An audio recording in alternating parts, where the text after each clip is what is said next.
magacayga waa Hibaaq Maxamed waxaan ka mid ahay shaqaalaha Amazon. magacayga waa Bashiir Muuse Maxamed ka mid ah jaaliyada ku nool Soomaalida ku nool Minneapolis.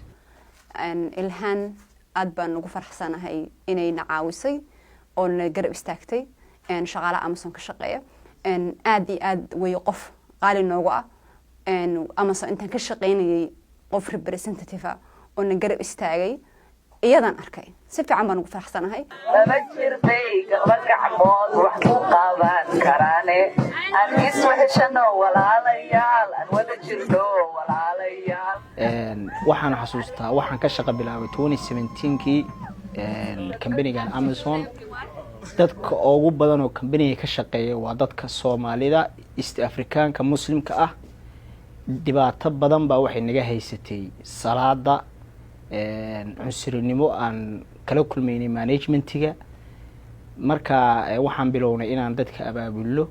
2018kii December 14 baan waxaan sameynay mudaharaad aad u weyn Ilhaan Cumar waxaan xasuustaa ayadoo xafiiska joogta wax ka yar bil baan xafiiskeeda tagnay warqada u geynay codsi baa u gudbinay dhibaatadana haysataan u sheegnay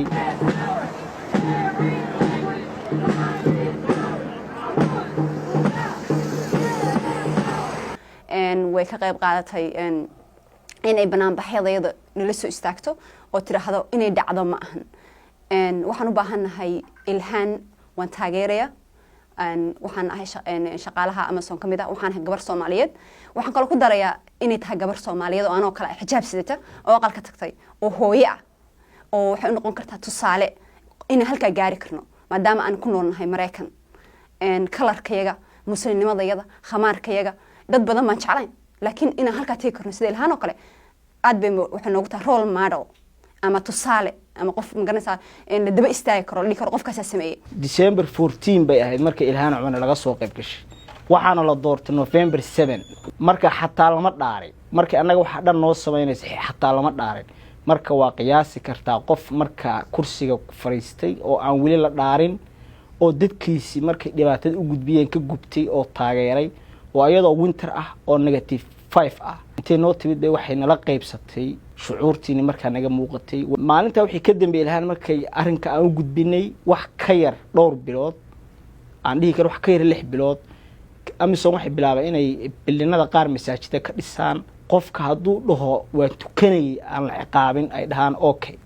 qof adduunkan qof baa wax bilaaba aad baan ugu faraxsanahay inay Ilhaan bilowday Ilhaan Cumar aad baan u soo dhaweynayaa taageeradeeda number 2 baan ka ahay waxaan ku dhiirigelinayaa district 5 oo ay u taagan tahay labadii sano ee haysay wax fiican ay u qabatay coronavirus haday noqotay way baasgareysay cuntooyinka way baasgareysay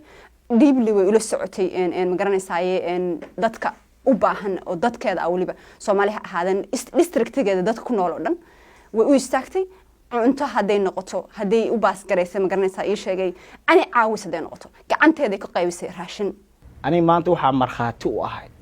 ilaahay hortiisa marxaati u ahay ummadda Soomaaliyeed iyo ummadda district 5 degan hortooda marxaati ku qoraya in Ilhaan ay tahay asad ay leeyihiin dadka East Africaanka ee muslimka ah asad waxaan ka wada hanti way Ilhaan waa hanti aan leenahay waxaan ka wada waa qof karti leh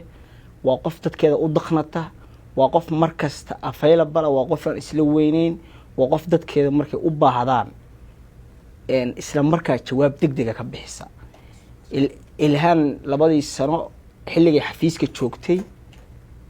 iyo waxay qabatay wax aad iyo aad u kala fog weey waxaad ku dareemi kartaa qofku markuu wax qabto uu yahay qof muuqda oo dadkiisa u dagaalamaya oo dadkiisa xaqiisa u raadinaya oo dadkii doortay xaqooda u raadinaya wuxuu yeelanayaa mataqaana dad inta diidan marka Ilhaan waxaan ugu baaqayaa dadka degan district 5 ee Soomaalida ah maantay Ilhaan waa hanti aan leenahay ha loo soo baxo August 11 waxaan ka rabaa maadaama ay tahay qof inoo taagan Ilhaan waxaan ku baraarujinaa districtiga dadku nool Soomaalida haday u badan yihiin East Africaanka haday u badan in la garab istaago gacmooda jirbay wax ku gooyaan in gabadha la garab istaago hadii volunteer la tahay hadii cod ay tahay lagu caawinayo hadii tahay ma garanaysaa loo food gareynayo please haloo food gareeyo gabadha hala garab istaago waana model waa qof kuu joogta adiga walaasha oo kuu joogta ama walaashaha oo kuu joogta aqalka kuu jooga waayo oo maanta codsigaaga waana qof aad u soo degdego haddaad ka dalbatid ama aad u baahatid in rabo in arrin la qabto qof ku istaagaysa waayo marka hala garab siiyo gacmo wada jir bay wax ku gooyaan ilhaan jir oo joog laba jir bay laba gacmood wax ku qaban karaane aan isweheshano walaalayaal aan wada jirno walaalayaal